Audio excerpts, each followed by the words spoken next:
Boys, you better believe I'm coming on here giddy again. Manchester United 3, Arsenal 2. Yes, you heard that right. Manchester United have gone to the Emirates and we have beaten the title elect, the biggest team, the best team in the country at this point, who looked absolutely toothless in that performance. Manchester United completely deserved to win that without a shadow of a doubt. And we'll talk a little bit about Arsenal, but I want to talk about United first. We go into this game. You bring an interim manager in and you say to him, right, your first two games are Manchester City and they are Arsenal. You could be sat there thinking, this is going to be a nightmare. You could be sat there thinking, if we get 1 point out of them two games, you've probably done all right, because these teams are supposed to come and slap Manchester United about. And we've come out of the back end of that with 6 vital points, and I cannot describe how buzzing I am for Manchester United, the players, and Michael Carrick as well. Thoroughly deserved it. We go into this game after a brilliant win last week, unchanged 11. The only argument about changing that 11 I could really make would maybe be Mazraoui for Delo, but it's not a fundamental change that needed to happen. And Carrick's gone in, he said, right, we're going the same again. And it was similar, wasn't it? Arsenal are a little bit more rugged than Man City, but they had the ball, they maybe had the territory, they maybe got down the sides, but they created nothing. And Manchester United did exactly the same as we did last week. They sat in there, box defended well, they defended the wide areas well. I thought Luke Shaw did very well early on against Saka. Trossard on the other side had a couple of chances, but nothing of really worthy note. And I thought their midfield was limp. They didn't really progress much. Odegaard wasn't really getting on the ball. Manchester United did what we did best. And then Arsenal go and score, and it's a bit of a sucker punch, isn't it? Because it was about the 30-minute mark, and the goal's scrappy. You could criticise Lissandro for not getting a foot on the ball, but I'm not going to be too harsh. That can happen in and around the box. And then you sat there thinking, do we have what it takes to kind of get back from this? And within 30 seconds and a minute after that goal, we were back on the front foot. We were going for it. We were holding on to the ball. And Arsenal just came out and they looked so sloppy. This team is supposed to be going on and winning the title, right? You'd expect them to just be getting on the ball, popping it about. You've got Zubimendi, you've got Rice, you've got Odegaard. Get on the ball and control that game. But it's Zubimendi who gives the chance away. And Brian Mbeumo, again, the big games, he scored against Liverpool, he scored against City, he scored against Arsenal now. And he takes his goal perfectly. Rounds the keeper, looks as if he's going to pass to Bruno Fernandes, rounds the keeper. It's exceptional. And then in the Dorgu goal is out of this world. Literally out of this world. Because Dorgu's so raw, is so unfiltered in terms of, he'll sometimes just run the ball out of play, or he'll run into a man, or he'll have heavy touch and it looks a bit awkward. But then he comes inside and you're thinking that's not naturally him coming inside anyway like that. And then he plays this 1-2 with Bruno. And then he plays another 1-2 and it comes back to him.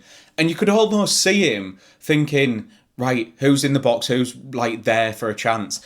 And he looks and there's no one there. And he thinks, I'm just going to have a go. And it is an unbelievable strike. To beat David Raya, who is a good keeper, I believe he is a very good keeper. To beat him from that distance is exceptional.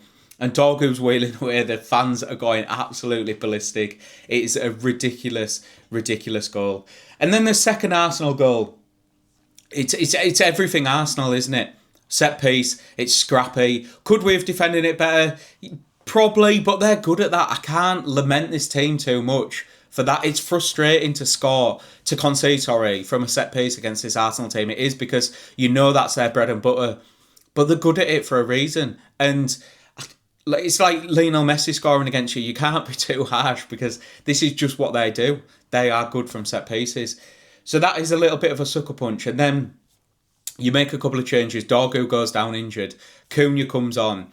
And like the Man City game, it brings a different level of impetus. It's almost as if he's frustrated to be on the bench, which I can understand.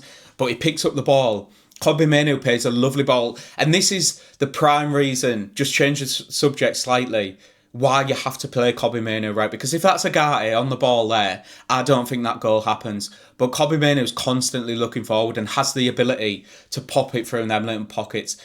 And Cunha picks up the ball, you know what he's doing. As a Manchester United fan, you're sat there. Mateus Cunha, if he's running at that goal, he is shooting. And it's a beautiful. He just uses Gabriel. Was it Gabriel or Saliba? Bends it round him into that bottom corner and wheels away, dancing on the Emirates. And perfect setup, exactly what Manchester United needed. And that kicks us into a brilliant, brilliant position. We are now 4th in the Premier League. And everyone else in the league now, Chelsea, Aston Villa, Man City, Liverpool, are playing 2 games a week. They're playing midweek. This is our chance now to build a little bit of consistency. Michael Carrick, I'm delighted for him because I thought the setup was very good. I thought his substitutes were good.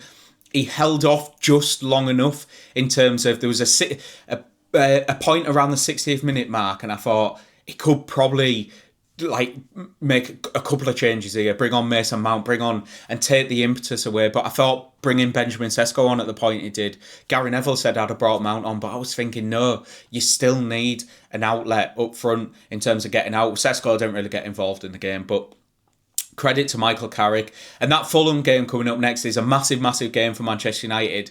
And also for Carrick to he's going to have to change it up against Fulham. We can't play against Fulham how we've played these last 2 games. We need to be more progressive. We need to get on the ball. But we'll see. The proof will be in the pudding when we get to that game. And we've got the players to do it. I'd like to see Mateus Cunha come back into that game. I'd potentially like to see Sesko coming back into that game just to give us that impetus. Yes, I think Dorgu's played very well. I don't know what his injury is going to be. It looked like a muscular one, so he could be out for a couple of weeks. But you've got Bruno, you've got Cunha, Ahmad, and Bumo to break down this low block. This is a massive, massive statement for Manchester United. It's an opportunity now for us to capitalise and cement ourselves in that top 4. Where does this leave for Michael Carrick? I do not know, but I'm giddy, I'm excited, and I am delighted.